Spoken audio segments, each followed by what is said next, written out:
Hey, this video is about how I batch my content videos that I make over on TikTok. Now on TikTok, I do makeup tips and tricks basically for mostly women, mostly between 45 and 70. But what people don't know is that when I want to take a break, I try to make several videos all at once and video them all in the same shot or take or whatever you call it, so that when I want to take a day off, I've already got some content that I've created and I can just go in, edit, and do a voiceover and I'm done. You may hear my dogs moaning in the background. I cannot edit every noise out that they make. By the way, I have a Great Dane and I have a mutt. What is my mutt? My mutt pumpkin is the color pumpkin, and he is a Labrador pit bull mix, sweet as he can be. So now that I've got my makeup on, I've realized that my eyes look good and that my lipstick has worn away. And I love this matte liquid lipstick that I'm wearing, but that is a problem. So I'm going to have to put some lip gloss on it at some time.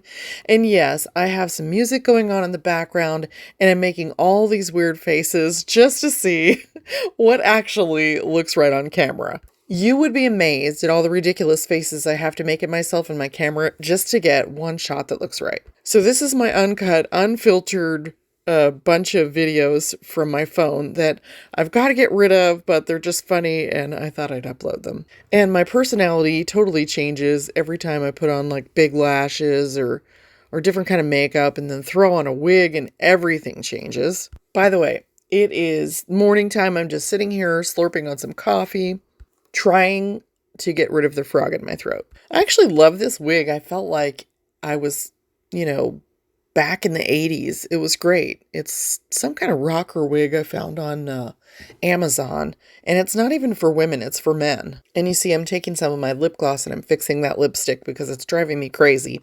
Even though I figured nobody was ever going to see this video, it still had to be perfect for whatever videos were upcoming. And I think what I ended up doing with this video was it wasn't really a tutorial for how to do anything. It was more, I made myself up and then I made a funny video. And I'm just tapping on gold pigment powder here to give that a different look.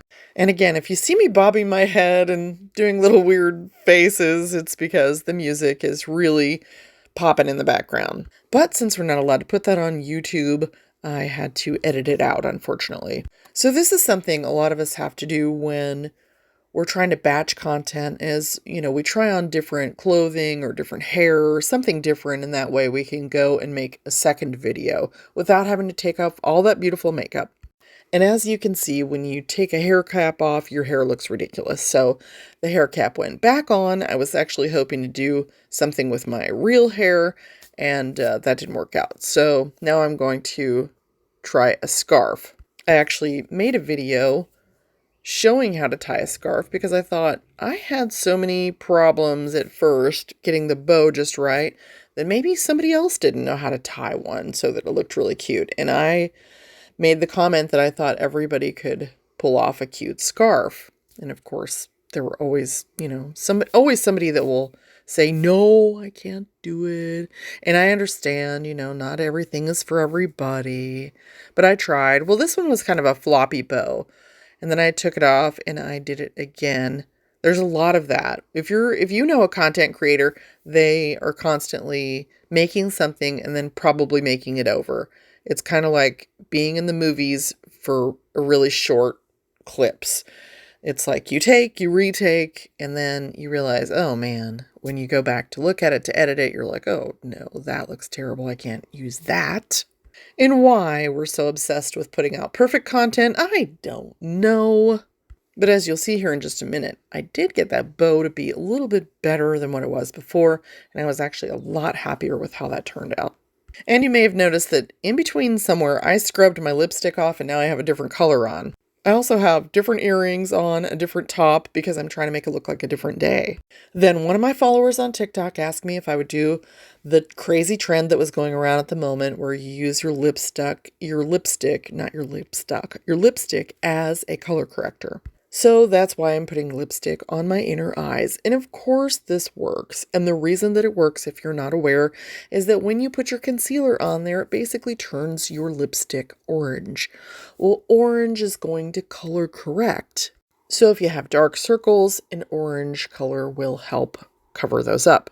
But the trick is you need to use your orange color corrector to correct the dark circles, and then you need to put either your foundation or your concealer over top. You don't just use the orange and then leave it there. So I basically made a video on why it's actually easier to just grab a color correcting palette, but if you don't have one of those, definitely your lipstick will work. And then I'm just setting it with a little bit of setting spray. Now, if you're not familiar with setting spray, remember in the old days when we had setting powder and it held your makeup in place? Well, that's what setting spray does, except it's better. To me, it's better. It keeps your makeup in place, it makes things not subtle in fine lines and wrinkles, and it really holds it in place a long, long time. And I'm just using my foundation brush here, and I'm just blending that out. While we're on the subject of color correcting, I have a short clip where I'm showing a color correcting palette. So if you have discolorations on your face, the green cancels out redness, purple brightens dullness, peach cancels dark circles on light to medium skin tones, red cancels out dark circles on darker skin tones, yellow cancels out dark circles and redness and brightens things up as well. And then pink cancels out dark circles and brightens on light skin tones.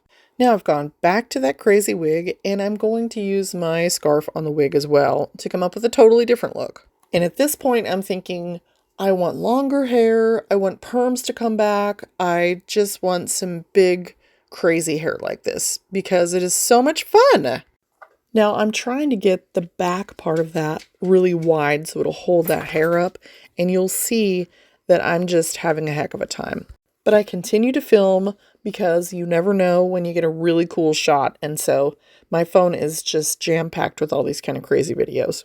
Once I get it the way I want it, then I'm ready to change my lip color again, of course. So I spray my finger with a little setting spray, and then I'm just using a shimmer off of one of my eyeshadow palettes. I quickly decided that that was too light and decided to go for the medium shimmer color. It's kind of like a copper color. It's really beautiful. And then all you do is tap it mostly in the middle parts of your lips. By the way, I'm new on YouTube, so please be patient with me if I'm not doing something just perfect. And please make sure your notifications are on and you're subscribed. I post a video every single day. Stick with me for just another minute because I'm going to show you how I'm going to change this really strange look into a really cool lip. And no, you don't get a bunch of eyeshadow in your mouth. But what you do want to do is take a lip gloss and apply it over. First, I used a clear, but I didn't like the way it looked, so then I grabbed my gold. It's got little gold flecks in it, and it kind of went perfectly with that eyeshadow that I'd put on there. And then it was like, okay. I encourage you to play in your makeup. You never know all the neat things you can do until you get in there and play in it. I have days where I make a total mess out of things and it looks hideous and I just scrub it off. And then I have days when things turn out really nice. But the point is, you never will get good at something if you don't put in a little of practice time, right? Be kind to yourself, be patient with yourself, and don't give up on yourself. You're amazing and beautiful, and I love you. Thanks for hanging out with me and watching this crazy video all the way through. I really appreciate you, and make sure, you come back and see what I've got for you for tomorrow. All right, bye-bye.